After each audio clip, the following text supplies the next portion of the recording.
విజయనగరం నియోజకవర్గంలో పందెంకోళ్లు 1 సర్వేలో భాగంగా వైసీపీ సిట్టింగ్ ఎమ్మెల్యే వీరభద్రస్వామికి 44% ఓటు షేరు వచ్చే ఛాన్స్ ఉందని తెలిస్తే తాజా సర్వేలో మళ్ళీ ఆయన లీడ్లోకి వచ్చినట్లు సర్వే రిపోర్ట్ చెబుతోంది.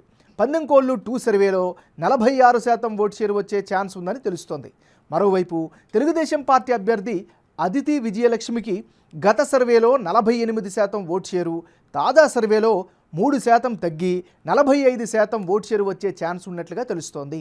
ఇక ఇతరులకు గతంలో జరిపినటువంటి సర్వేలో 8% ఓట్లు వస్తాయని తేలితే తాజా సర్వేలో 9% ఓటు షేరు వచ్చే అవకాశాలున్నాయి. అంటే విజయనగరం నియోజకవర్గంలో పందెంకోళ్లు 1, పందెంకోళ్లు 2 సర్వే మధ్య ఓటర్ మూడ్ టోటల్గా చేంజ్ అయ్యింది.